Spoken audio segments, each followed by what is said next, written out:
Experiences makes us who we are. Families reconnect, friendships are formed, people come together to build memories they'll keep forever.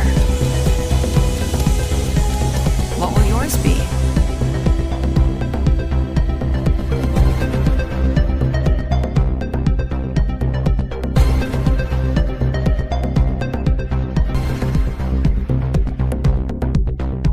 Let's talk about Imran Khan, the former cricket star turned prime minister at the center of a political storm in Pakistan. He was kicked out of office last year, is now facing more than 100 cases, and was briefly arrested in May. It led to huge protests and violence. Khan says he's the victim of a conspiracy to force him out of politics for good. What is happening right now is not because of me. People in Pakistan are really supporters, see him as the only hope for their country. Imran has changed. While his opponents accuse him of spreading lies and fueling a toxic style of politics. This became a two-way fight of rhetoric of like good versus evil. So who is Imran Khan? Why is he so divisive? And why is politics right now?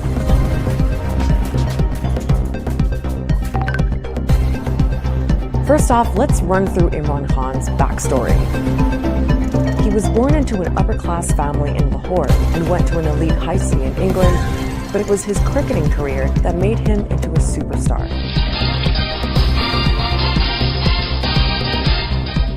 In 1992, he led Pakistan to its first and only World Cup victory. He's easily the very glamorous cricketer too. That glamour, of course, brought him to the attention of high society in London. In the early 90s, he was hanging out with rock stars and royalty and married a British aristocrat. But he was also getting into charity work and raised money to open a cancer hospital in Lahore in memory of his late mother. Public icon trying to provide free cancer care in a country where this was not accessible for most people. And that then translated into a conversation he had about the role of corruption, improving governance, and then his entry into politics. In 1996, Imran Khan launched his own political party, which means Movement for Justice. He styled himself as an outsider on an anti-corruption mission, but his political career didn't really take off until 2011. That's when he held 2 rallies in Lahore and Karachi. Tens of thousands of people showed up. He was promising to bring a new kind of politics to Pakistan.